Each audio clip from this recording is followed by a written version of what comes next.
Good morning बच्चे। आज हम लोग जो है पढ़ेंगे जैविक आवर्धन या जैव आवर्धन। इसके पिछले कक्षा में आप लोग पढ़ चुके हैं वीडियो में कि पारिस्थितिकी तंत्र में ऊर्जा का प्रवाह, यानी कि पारिस्थितिकी तंत्र में ऊर्जा का प्रवाह किस प्रकार से होता है, इसको मैं बताई थी। इसका मैं आप लोगों के पास वीडियो भी भेजी हूँ। तो बताई थी कि इस पृथ्वी पर सबसे जो ऊर्जा का मात्र जो स्रोत है वह है सूर्य। ठीक है, तो सूर्य से जो ऊर्जा आता है उसको बोलते हैं प्रकाश ऊर्जा।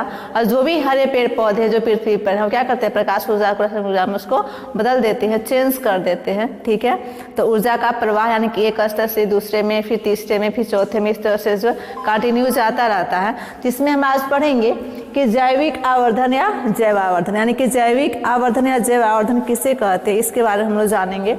इसको इंग्लिश में बोलते हैं बायोलॉजिकल मैग्निफिकेशन या बायो मैग्निफिकेशन। ठीक है, बायोलॉजिकल मैग्निफिकेशन या बायो मैग्निफिकेशन इसको इंग्लिश में बोलते हैं। हिंदी इसका है कि जैविक आवर्धन या जैव आवर्धन। ठीक, देखिए कहा कि प्राय वर्षा काल में कृषि में प्रयुक्त रसायन, वर्षा काल में यानी कि जब बारिश होता है तो 2 दिन पर, 3 दिन पर, 4 दिन पर, यानी कि हफ्ते में कई बार जब बारिश कंटिन्यू जब होता रहता है तो कह रहा है कि प्राय वर्षा काल में कृषि में प्रयुक्त रसायन, उर्वरक एवं अनेक भारी धातुएं जल के साथ बहकर जल स्रोतों में आ जाते हैं।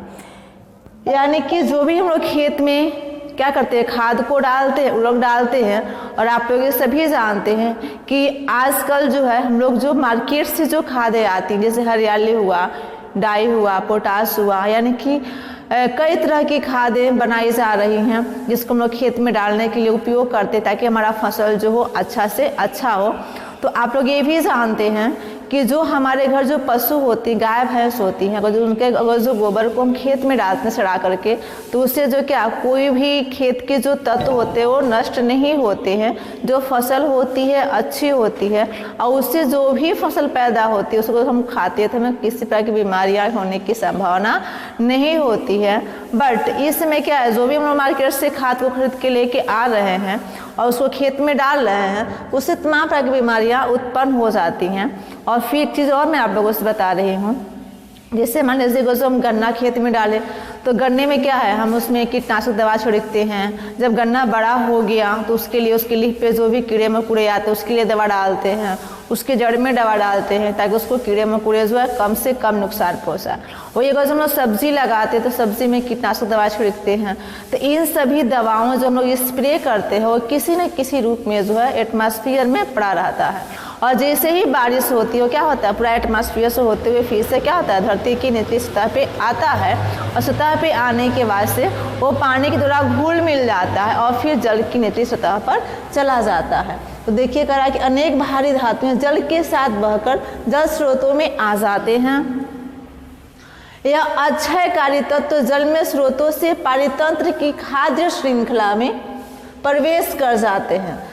कह रहा है कि मान लीजिए कि जब बारिश हुआ और बारिश होने के साथ जो भी एटमॉस्फेयर में, पर्यावरण में जो भी भारी धातुएं हैं, जो भी विषैली धातुएं हैं, वो जब वर्षा के साथ जब पृथ्वी पर आती हैं वो क्या करता है, धरती उसको सोख लेता है और उस जल को क्या करते हैं कि जो भी हरे पेड़ पौधे हैं, अनाज की फसलें हैं, सब्जी की फसलें हैं, फल की फसलें हैं, उसको क्या करते हैं, उसको अवशोषित करके अपना भोजन बनाते हैं।